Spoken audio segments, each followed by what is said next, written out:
Hi, everyone. Thank you again for joining us.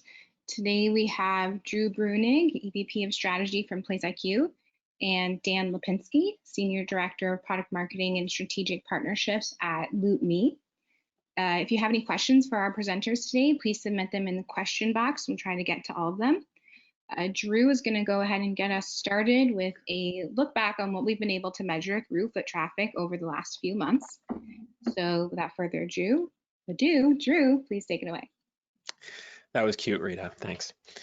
Hi, everyone. Thank you for joining us today. Really excited to walk through some of the trends we've been seeing, especially as it relates to dining and some of the key insights that we're seeing here, and then summing up with what are the big themes that we see associated with success, and what are some of the options you have as you kind of face these new and different times.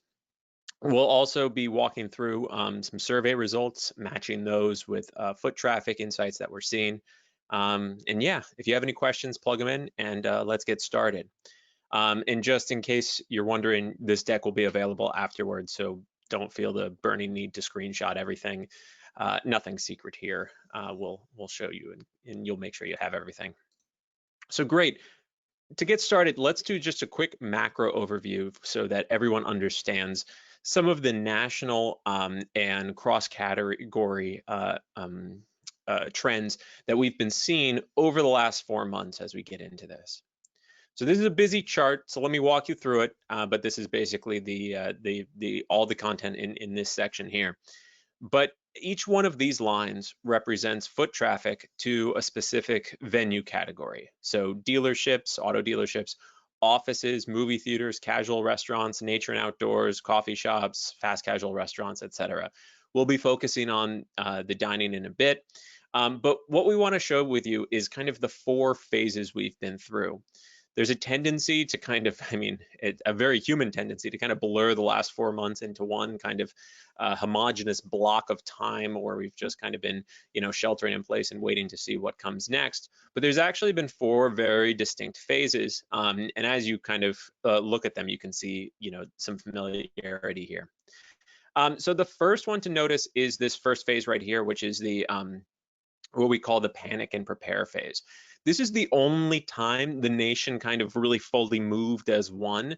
It was a 10-day period that got kicked off right after the NBA suspended its season and Tom and Rita Hanks announced that they were checked into a hospital in Australia recovering from COVID.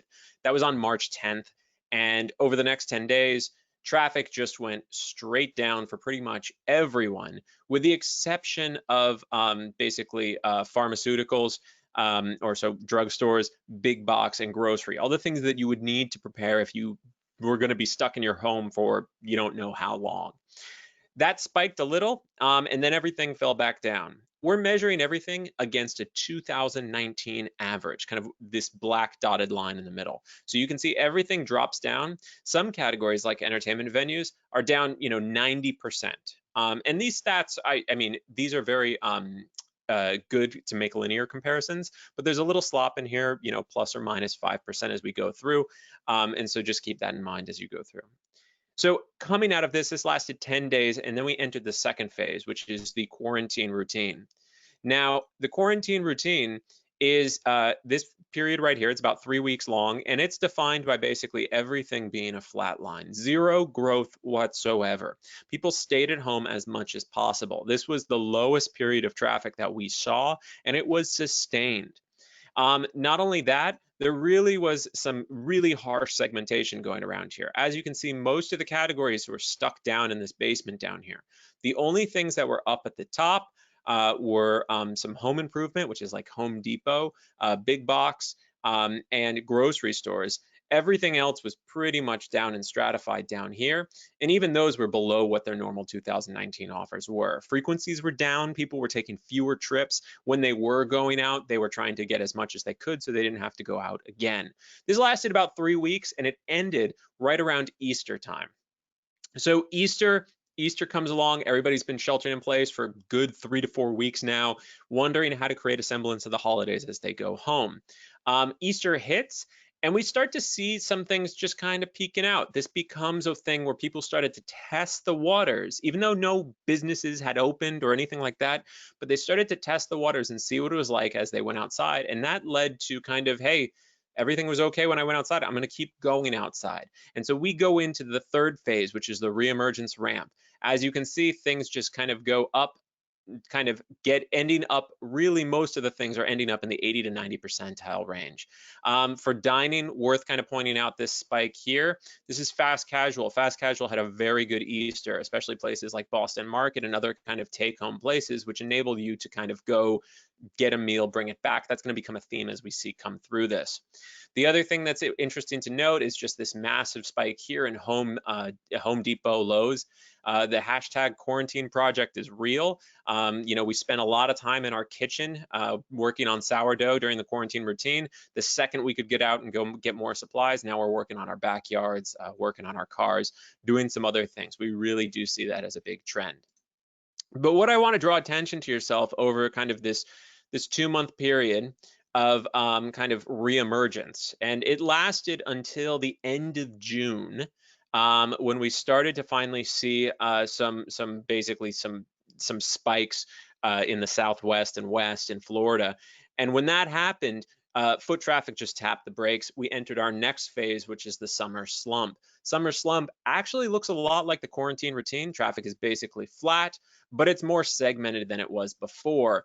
You do see kind of, whereas the quarantine routine was all stratified below normal, you do see this poking up a little bit above the normal line, and a little bit more spread out. So kind of we're going out more frequently than we did with the quarantine routine while continuing to not grow. So the other thing I want to call out is the Reemergence Ramp. I think is the most interesting thing to take a look at from a case study, because there's this cohort right in the middle here of things that were really low that grew really quickly. And also, so a good example of this is casual restaurants, also malls, and nightlife. And they also, even though they grew a lot here during the Reemergence Ramp, they grew the most, they also softened the most as we started to go into the summer slump. And I call this out to kind of highlight that there are really kind of 3 categories of, or clusters of these categories here. Those categories are kind of 3 ones that have separated out are those things that are still empty: airports, offices, public transit, entertainment. Those things that are vacillating, the thing I just kind of highlighted: shopping malls, nightlife, hotels, casual dining. And those things that are resilient, so grocery stores, big box, coffee shops, fast casual, dealerships. This is kind of how we've started to see these patterns start to emerge in these charts, which is, if you're looking at lower levels where there are hotspots of the virus or people just are trying to dial up the safety, what you see is the still empty remains empty. It's not moving anywhere. Even though airports and public transit are open, people are avoiding them. You see spikes saying, you'll see a news story saying airport traffic is 50% back. Well, it's 50% back off of 10 people. It's very, very, very low right now. So they stay at the bottom. With grocery stores, big box, coffee shop, fast casual, dealership, these are the guys that have made their adjustments, and they've kind of built up an immunity to kind of outbreak kind of mentality. So as you start to see things outbreak again, they weren't really affected. They just kind of stopped growing. They didn't go down.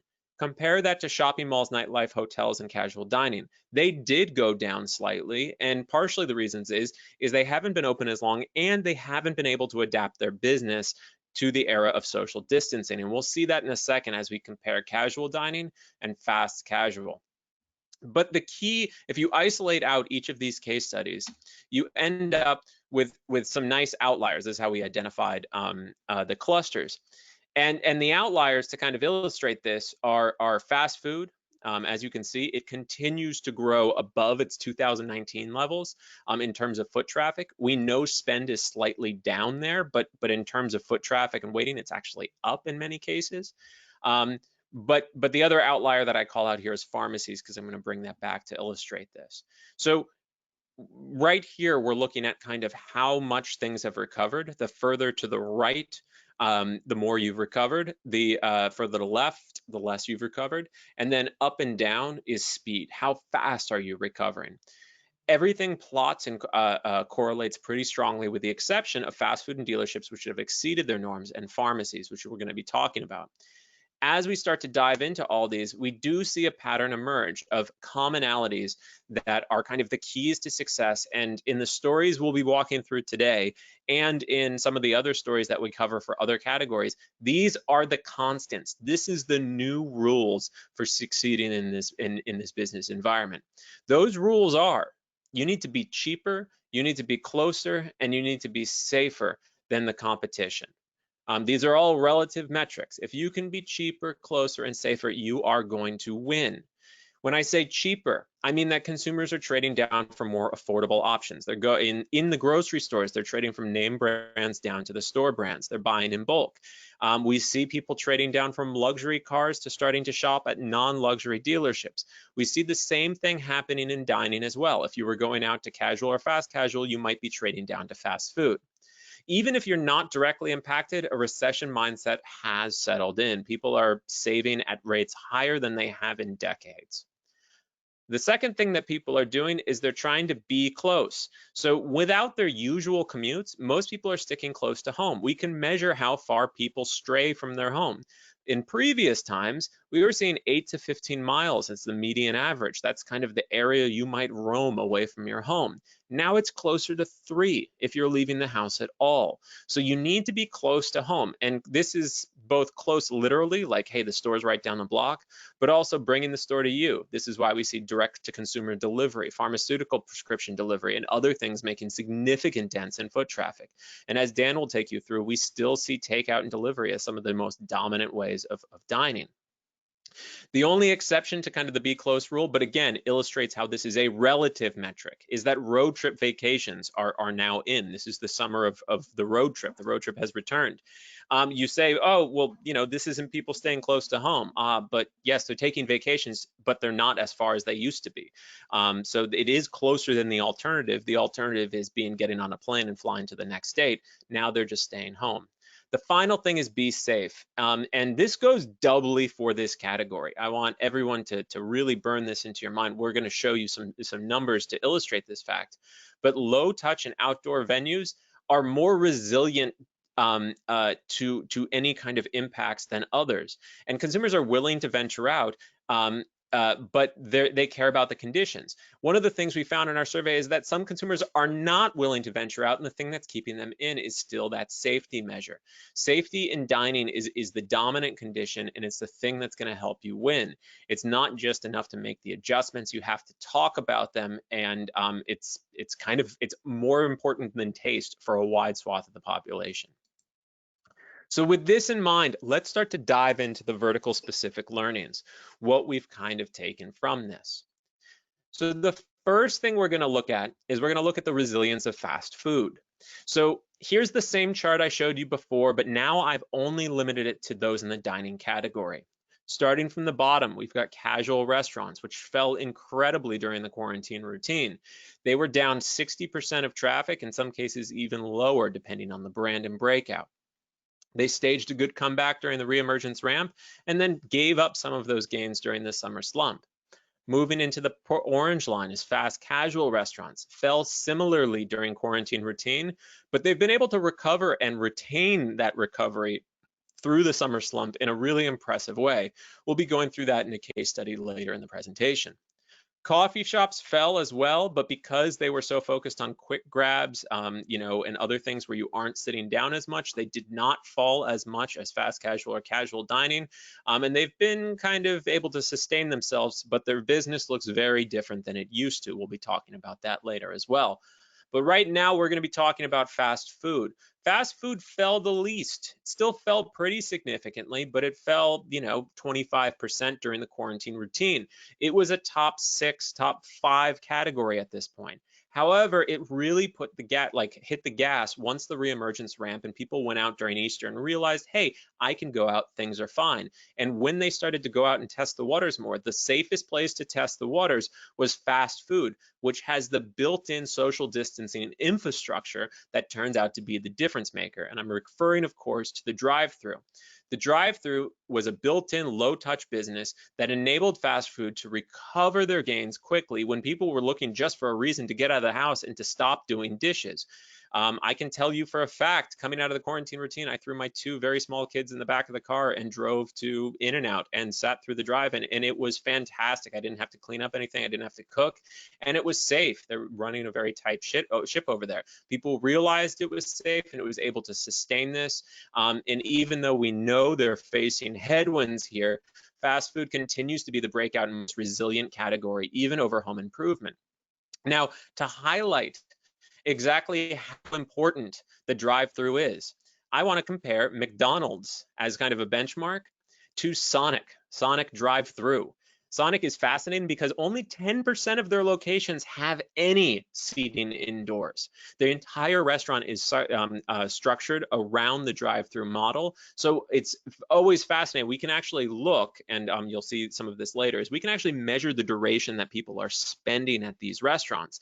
And during the quarantine routine, we actually wrote a blog post. If you go to placeiq.com and go to our blog archives, you can find this figure. I don't have it here today for some reason, but we actually looked at how visit duration changed. So, at McDonald's, the average visit duration was about 10 minutes, and that has to account for both drive-through and sit-in. So that's why you have that 10 minutes. And then during the quarantine routine, that dropped to almost 5 or 6. It was really low. Sonic's visit duration did not change at all. It was exactly the same. And look at how quickly they recovered once people headed home. People went right back out. They're like, Sonic's the best place to go because I can stay in my car, I socially distance, no fear. And they've been, they're up 20+% compared to 2019 in terms of foot traffic. We know they're acquiring more locations. We know they're building out and looking for acquisitions.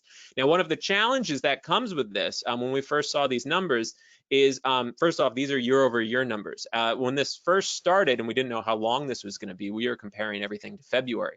And we know Sonic is highly seasonal. And so we're like, all right, Sonic spike might just be seasonal. But when we looked year over year, we could actually see that this was not the case. It was actually year-over-year differences. But the other problem when analyzing fast food chains or even any restaurant chain is they tend to be highly regional. So someone could argue, yeah, but Sonic is in locations that are a lot more rural, a little bit more risk averse, not New York and in the Northeast. So maybe people are just less worried about potential coronavirus effects. But just to counter that, I've included Whataburger, which has a very similar footprint, especially in Texas, and you can see that it mirrors McDonald's almost exactly. So there really is no regional kind of like Texas breakout difference here. It really is the format, and Sonic knows that. In fact, I'll be showing a quote. Now, everything I've shown you so far is national figures. One of the things that I think is the hardest problem to deal with in this post-COVID times is that these national figures hide a lot of the details. It looks like a pretty smooth line and you can see it holding, but when we break it down by county, things change a lot. So here's McDonald's. This is a slice taken. If the county is blue, it means you're up for 2019. If it's red, it means you're down for 2019. As you can see here, you can barely see the state lines here. It doesn't tend to map to rural and urban either, though you can see some of the effects of case counts. Actually, you can see New Mexico and Arizona are actually down right now because they were doing a good job at kind of shutting everything down, not bureaucratically, just like people stayed in once the case counts started to go up. This is a problem because now you can't segment your market on like kind of the state level anymore and use that as a shortcut. In some counties, they're going out, in some counties there aren't, and you're going to have to plan for that differently. But just to highlight and show you how much safety matters and the drive-through as kind of what I call safety infrastructure, this is McDonald's. McDonald's and every other restaurant has to deal with this regional issue. Sonic is the one outlier. Sonic is up pretty much everywhere with just a couple exceptions. As I said, it almost looks like 10%. So again, showing you the importance of the drive-in and how it allowed those who had just by virtue of luck, invested in this format to kind of weather this out. But not only were they able to weather out that first fall, they've been able to be more resilient throughout the long haul. These are recent figures. And Sonic knows this. There was an article that just came out recently that had this great quote, which is, I don't think there's any doubt that our physical format absolutely was in line exactly how we are living during this pandemic time period. And that's from one of Sonic's presidents. So now you don't have a drive-through. What are you supposed to do? This is the challenge that was facing fast casual and casual. Now, casual restaurants, based on the people we talked to, had a little bit of a clearer choice. They said, you know, building a drive-through for an Applebee's is not an option. Not only that, our menu and operations are completely built and our employees are trained around doing dine-in. So if we were to shift to takeout, it would actually cost us a lot. Let's just do some light takeout using the same menu. Fast casual, though, was caught in the middle. They did have menus and operations that allowed them to do this, but a higher share of their restaurants were dependent on work or office lunch. And remember, people weren't going into work. They lacked low-touch processes and infrastructure, like the drive-through. They had to figure that out for themselves. And they were not top of mind for home takeout. So they had some marketing lifts to do, because when people thought takeout, they immediately rushed to fast food. Despite this, they were able to stage a very good comeback. Take a look at fast casual restaurants. They had a sustained growth. They kind of, but you know, I love this because it's kind of a fluke, but I love for our comparison. You can take a look at fast casual's growth. It doesn't accelerate as much as casual restaurants. Casual restaurants, the reason they accelerate so much is because right around 427, right here, that's when Atlanta first opened the dining rooms, or sorry, Georgia. And then we see this fast come up, which is basically the dining rooms reopening and rolling across the nation. And they both end the Reemergence Ramp almost at exactly the same place. But then once the summer slump kicks in, and when the summer slump kicked in, it really didn't close dining rooms. It did in some regional areas. But what it did is it basically caused everyone to hesitate. Before even dining rooms were closed in some of the areas that it happened, people hesitated and they didn't go out. But what's interesting is fast casual was able to sustain it. It got a nice 4th of July spike, and it's actually trending slightly up. Whereas casual dining, just kind of all the wind was taken out of its sails. The changes it made here were not resilient once concerns came back. So what are the changes that fast casual did to succeed? The changes that fast casual did to succeed is right here in this chart. And it really shows you how dramatically this business has changed. You can't see it in this linear chart, but you can see it here. What you're looking at is visit duration to each of these formats. And each of these bars here represents a different period. Orange is what life looked like before COVID. So if you read it this way, casual dining, the average stay at a casual dining restaurant was 43 minutes before COVID. At fast casual, it was almost 20. Fast food, it was 7. So pretty much tracks. Look at this, kind of think of this as a proxy for whether are you getting takeout or are you sitting in. Now, what's interesting about this is you can see that fast food's success, and I don't have the 5th phase here, the summer slump, fast food's success is pretty much tied directly to whether or not people are able to dine in. Not fast food, sorry, casual dining. You can see this curve here where it goes from 43 down to 17, down to 9 minutes, and then back up to 35. Tracking pretty well with this normal U. You go down and up. But fast casual has completely decoupled the duration required to grow and sustain its business. It has been investing in marketing and kind of delivery to car, low touch kind of training and formats, even texting when you arrive up. Some people are even investing in apps. And what they've done is they've completely transitioned their business from dine in. They have now fully embraced it. They have made a recovery without having to increase their duration. They went down from nearly 20 minutes and now they're below 10. This is, you know, fast food, I think, is notable as it went down, but it just basically hasn't changed because so much of their business was relying on pickup and takeout.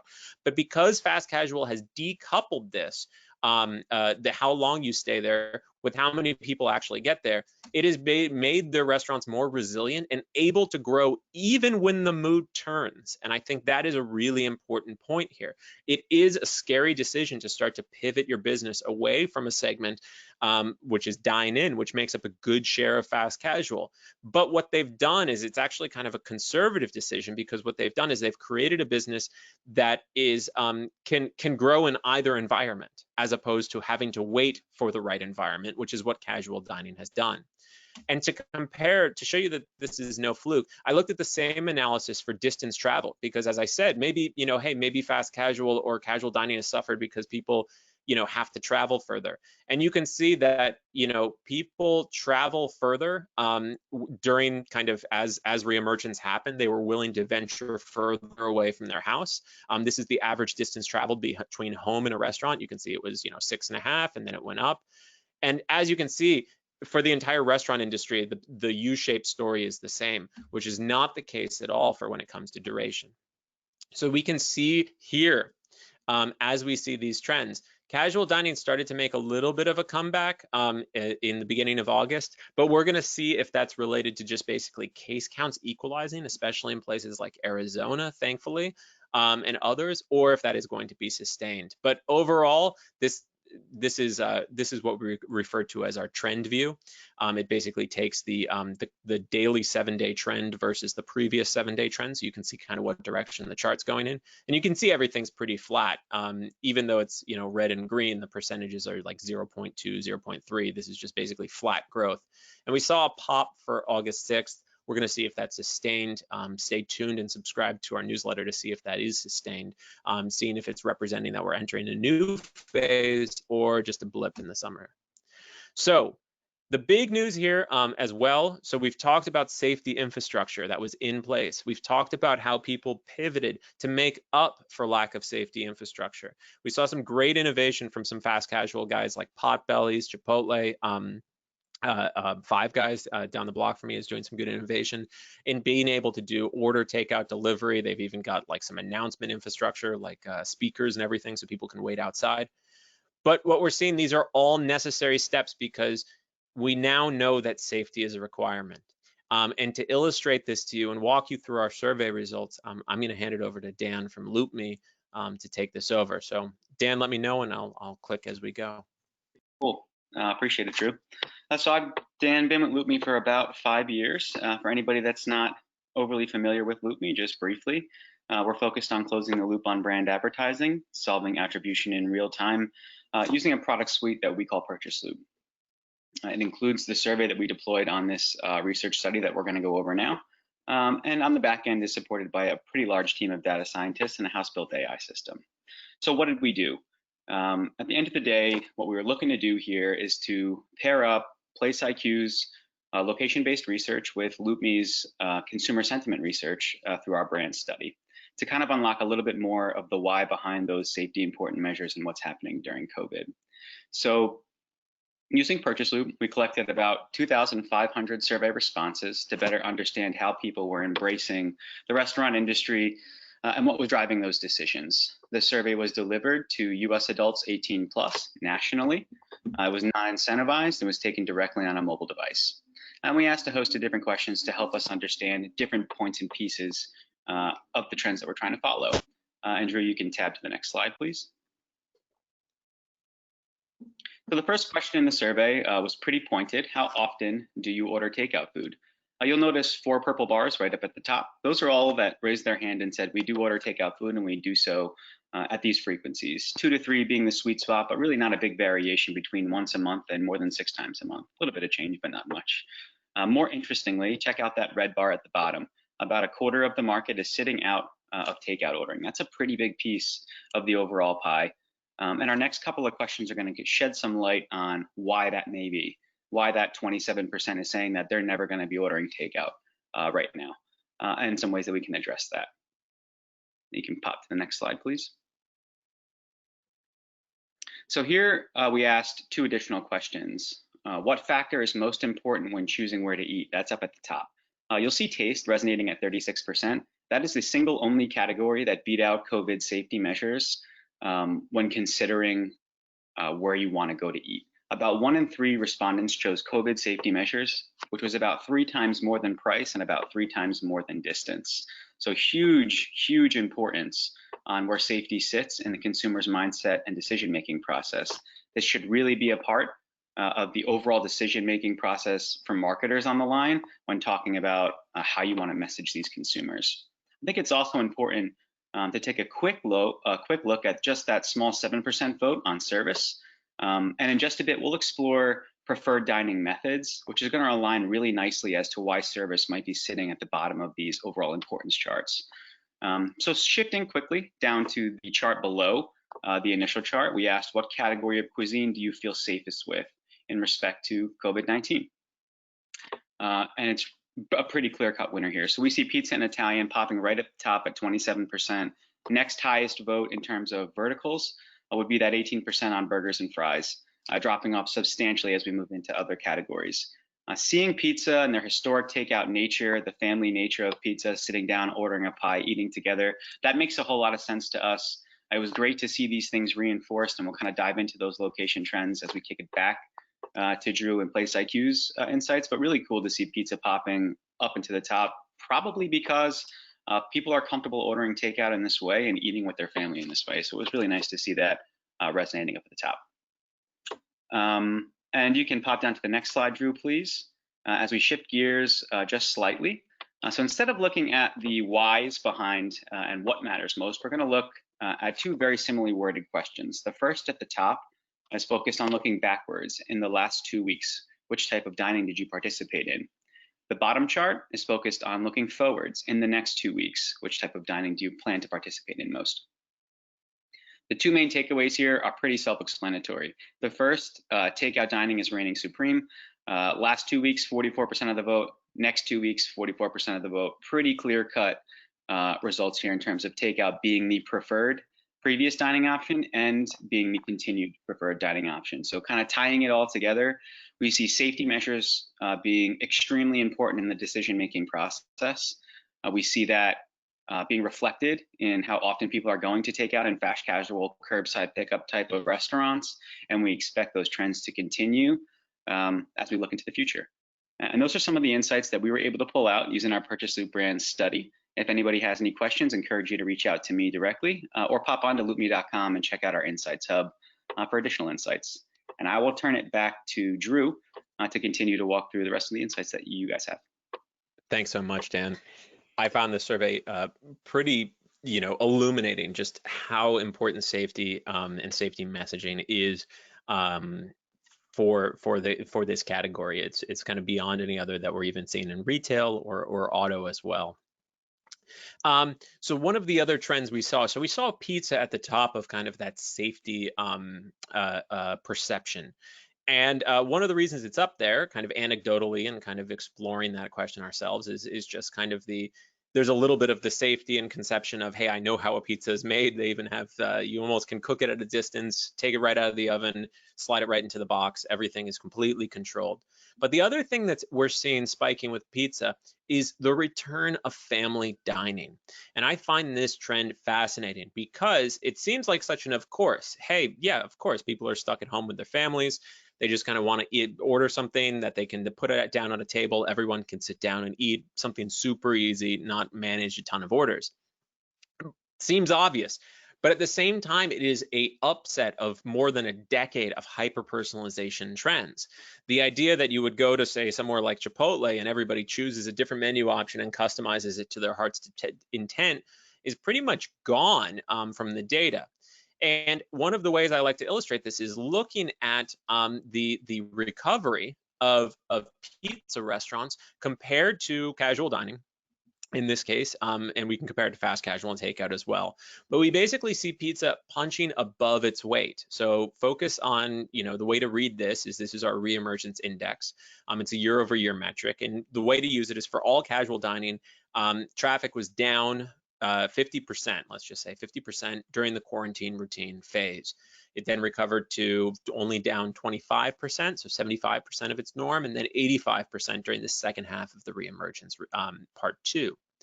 Now, look at pizza. Pizza basically was at normal start from the get-go of the re-emergence session. It was at 90% or above. Compare that with 75%. It gained way quicker. It also fell a whole lot less. During Panic and Prepare, its traffic was above 70 for everyone in this cohort except for Pizza Hut. And then during the quarantine routine, it only ticked down a few points. It was still above 70, with the exception of now Papa Murphy's and Pizza Hut, but still very healthy compared to that 0.5. So pizza's super resilient because it doesn't have a drive-in, but it's still perceived as kind of a safe cuisine, and that matters. But we also see it as kind of the reemergence of the family meal. The reason I see that is because we can take the counterpoint here. So we can take Blaze Pizza and Mod Pizza, two kind of, if you're not familiar with it, I assume everyone on this call is, but just in case you aren't, Blaze Pizza and Mod Pizza are kind of Chipotle style pizzerias. You go in, you pick your toppings, people put the toppings on, and then they throw it in the oven, personalized for you, cooks in about 3 minutes, and it comes right out. Now, this would fall in kind of a fast casual approach or category. And as you can see, their figures are at or below casual dining. So normally I would compare them to fast casual, but even if I compare them to the worst metric than casual, they're below that. And they even make a slower recovery. Blaze Pizza and Mod Pizza is just not what people are ordering. They are not looking for customization. They're looking for family options. So we see that family option returning. We can see this further if we start to break down fast food. The strongest sector in fast food, if you accept the drive-throughs, is the chicken dinner sector. So Bojangles, Church's, KFC, Popeyes, Raising Cane's, these are all the strongest. It's not as pronounced as pizza, partially because fast food was pretty resilient all the way through, but you can see that there's a good 10 points above during the quarantine routine. And as you start to get to reemergence, they're at 10 or 20 points above what norm is. So as I said, aside from the drive-through businesses, the dedicated drive-through businesses like Sonic or Rally's, these are the strongest performers by far. So one of the other ways we know the family meal is making a comeback is that non-chain casual restaurants, so kind of your local restaurants, have started to embrace this family dining format. Rather than asking people to choose this media options, in my neighborhood in the Bay Area and in New York, we see it as well, in LA, we see independent restaurants have pivoted to this idea of here's $50 and I'm going to give you a meal for 4 and a couple of hotel pans. Might even come with a few drinks as a way to subsidize their alcohol costs. So we do see this kind of packaged family style meals as replacing the previous trends of hyper personalization. This is a huge upset of the norm. Another big upset of the norm is that breakfast is missing. We talk about how dinner is changing with family, but now we see breakfast, the coffee rush, completely gone. Work from home is affecting an entire mealtime. And this is actually leading to some really interesting trends, like cold brew coffee. Cold brew coffee sales at grocery stores is through the roof because it's low prep and it replicates a lot of the kind of orders people would have. You even saw, remember I was talking before about the quarantine projects and how cooking was such a big deal during the quarantine routine in the first part of the re-emergence. We saw that with coffee as well, with the like foam whipped, milk concentrate coffee people were cooking up at home. If we look at traffic to all fast food restaurants, and I stress this is all fast food restaurants, not just dedicated coffee places, we can see that there's a stark shift in pre-COVID, which is the green bar, down to quarantine routine in the re-emergence sections. Basically, stuff is down 20 to 25% during the hours of 7 and 8 o'clock. If we zoom in on a coffee store and look at Dunkin' Donuts in particular, you can see an entire chunk of their meal is completely missing. They cannot bank on that coffee rush anymore, and you can see that it has shifted over into basically the 8 to noon period. This is consistent with what we see, that lunch is kind of the new thing that's interesting. Late night and breakfast is disappearing. Late night is starting to make more of a resurgence, but we have not seen breakfast coming back. I strongly suggest to our clients and others that you don't invest in breakfast at the moment, because we do know that offices and, as you can see, schools are going to be some of the last things to come back, because in a lot of cases they don't have to. People are working from home fine in many cases, and the risk is high from a liability perspective. So we don't expect this change to occur. Traffic is coming back, but it's looking different than it used to. So great. As we start to come into the 45-minute mark, right on schedule, I can't believe it. Let's cut to the takeaways, what we've learned so far. So the macro trends that affect all categories, not just our own, are these: that you need to be cheap, you need to be safer, and you need to be closer. Sorry, be cheaper, closer, and safer than your competition. One way that I didn't talk about it is this is actually what's kind of hurting drugstores right now. There's a couple reasons. One is people tend to visit drugstores more when they're further away from home for those quick trips. Without going further away from home, quick trips have basically disappeared from this sector. Quick trips to grocery stores and to convenience or Walgreens type places. The other thing that's killing them is in an attempt to be safe but also to be cheap, all but the essential doctor's appointments have been canceled. As a result, a record low amount of prescriptions was written in the last quarter, which greatly affected and has affected how fast pharmacies are recovering in terms of foot traffic. They're stuck 20% below normal and they aren't making any headway. As we've seen before, being cheaper, closer, and safer has played a great part. It's why fast food did not fall far and it has sustained. It's why fast casual, by changing its business to be that of pickup centric, has grown and remained resilient, even though it's not back to normal, and why casual restaurants are basically at the mercy of whatever is going on outside. The second big takeaway is that reemergence is regional. This is a big problem for anyone who's running a media campaign, trying to plan new stores or business strategies. It used to be you could divide the US into 5 sectors. Hey, we've got the West, we've got the Southwest, we've got Central, we've got the Midwest. Great, now I can plan against it. I only have 5 sectors to worry about. We are seeing dramatically different behaviors at the county by county level. And the reason for this, it's kind of counterintuitive. We have this pandemic, so it's affecting everything. But because people aren't leaving their home for very far, what it's doing is it's keeping everything super local and creating these super local economies, which is by design. If people don't move very far, an outbreak in one county hopefully doesn't spread to the next, or at least it spreads more slowly. And you can see that pattern taking place across the nation. And this is, so you could have a major outbreak in Texas, but half the state could be fine in terms of business. So this is a big issue for marketing, because if I just advertise to all of Texas, half my dollars are wasted if I'm asking people to come out and come to my venue. Whereas if I just target the places where we do see reemergence taking place, we can completely shift that. This slice here is basically is McDonald's, but if we look at it for the entire sector, I believe this is all of dining, every brand, and this is most recently, we can see it still is pretty segmented. There's a lot more green in this map because it's a little bit, it was taken right before the summer slump, but you can still see there's an incredible amount of variety. If we were to zoom in on, say, other brands, like say I were to focus on, let's do Jack in the Box.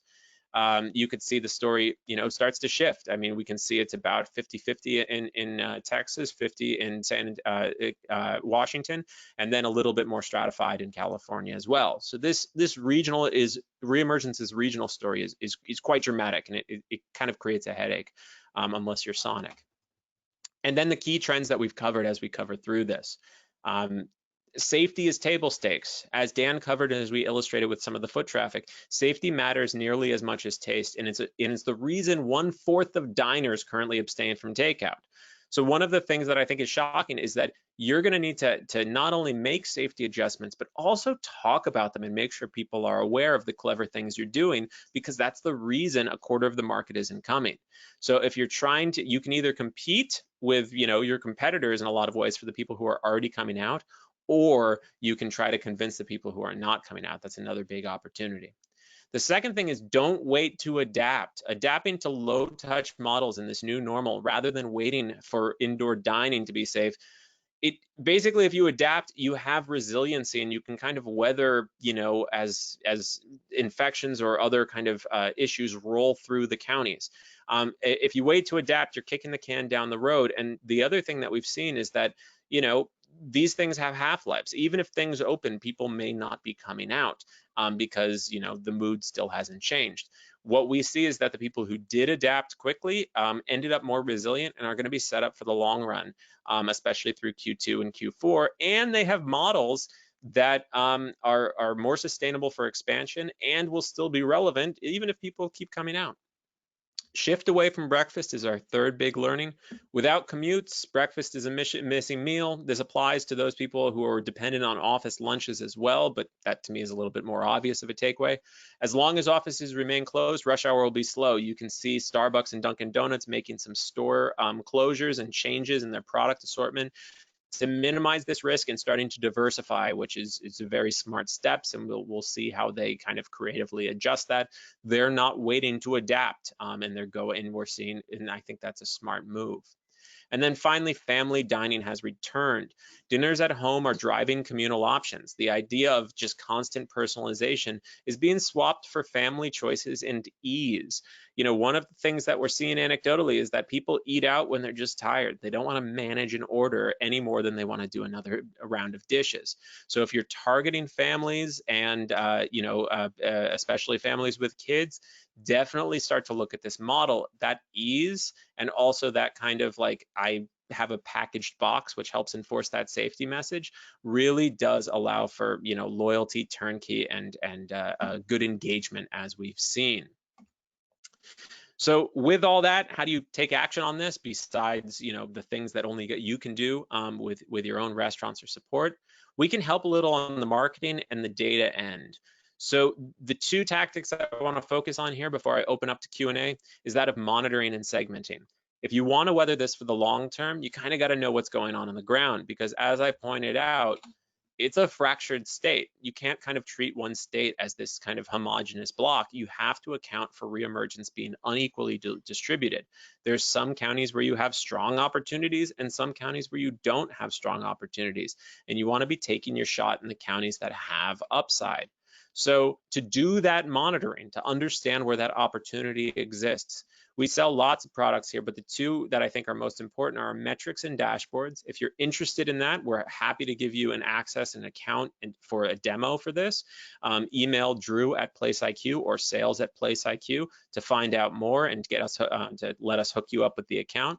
But the other thing that I think is really interesting is this Reemergence data set. Basically, all the figures I've been walking you through, all the things I've been showing you in Tableau, this is the Reemergence data set. It's designed for Excel, Tableau, and other BI tools. And it's basically visit indices at the county level daily, compared versus 2019 for every US county, because that's how much granularity you're going to need at the brand and category level.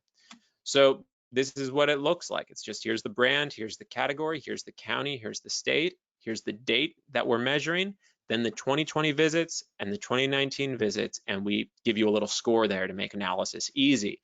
This is a super simple database that has a lot of the analytics built in. If you don't have a dedicated data infrastructure, this is a smart solution for you to figure out where your next expansion might be, which places to invest in and which places not to invest in, or maybe cut your losses, but also to understand where you have opportunity in terms of your delivery radiuses and other things like that. When it comes to marketing, one of the things that we do help you with as well is audiences, which are great for programmatic campaigns for digital, but we also seen people applying them to programmatic out of home and over-the-top television as well. Now, the audience segmentation, as I showed you before, different counties have different levels of reemergence. But if you even zoom down in the counties themselves, there's a lot of different kind of patterns. One of the things I was most fascinated with by the kind of flare-ups in Arizona and Florida was that the average age of the infected people with COVID in those states was pretty low. It was like 33 or 35. And those are for states that skew older. And the reason for this is that different households are taking different levels of risk. So even when you zoom down to that category, you can see a wide array of preferences. So we saw that and basically said, hey, we should build audiences based on this. So what we do is we look at the movement of devices as they move through the world, and we connect them back to their homes, and we divide them into essentially three categories. Are these devices still strictly isolating? Are they staying at home and not going anywhere? Or are they cautiously reemerging? They're starting to visit essential businesses at an increased rate. They're starting to visit restaurants at an increased rate. Or are they basically fully re-emerged? They're visiting essential businesses, visiting newly open businesses, just kind of running around and doing different things. These three audiences are big audiences that we can overlay on top of your existing campaigns, and we're seeing people do two things with them. The first thing they're doing is they're just limiting their campaign, saying, hey, good, I'm not a delivery business. I don't want to give DoorDash a cut. I only want people coming in for pickup. I'm going to target the cautiously re-emerged and the re-emerging. I'm not going to cover the strictly isolating because we don't think we have our format down to kind of get those guys out of their home. So we're going to focus on these two. Now I've cut a third of my audience and saved a ton of money because I'm only talking to the people who can come there. The second thing we see people doing is just delivering different messages. Remember before how I told you that, how important safety was, and it's not enough to do it. You also have to tell people that you're doing it. Well, some people may care less. Talk about your taste, talk about, your meals to the re-emerged. But to those that are cautiously re-emerging, you want to talk about the safety measures you've put in place. So you deliver different messages to different people based on the preference and concern they have.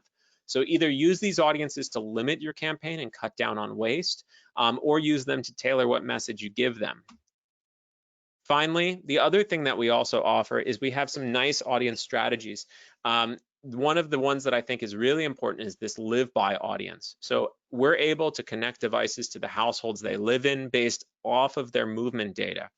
And this is super helpful for this era because what it allows you to do is more tightly target the people who live near your restaurants. Don't target people who don't live near your restaurants. If you're doing DMA targeting, you have a ton of waste because there's a lot of people in there who have to drive further to get to your places because you don't have equal distribution around the entire DMA.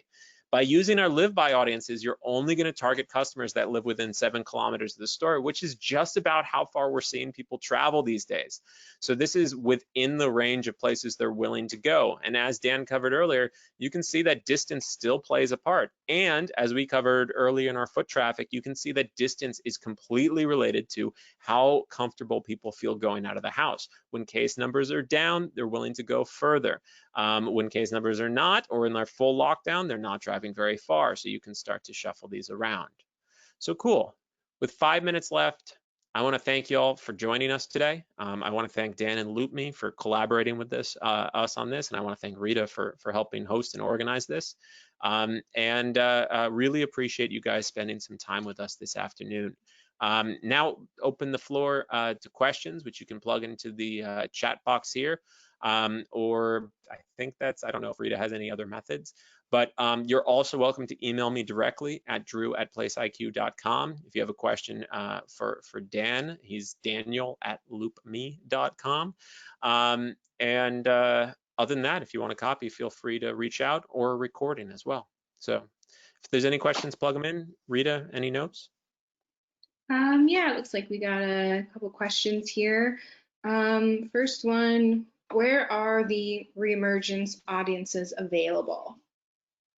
They're available in LiveRamp. They're available in Oracle Data Cloud. They're available in Trade Desk. They're available pretty much wherever you get your programmatic media. We have them in a whole host of places, and I'm happy to provide you with a list that I cannot recite by memory right now.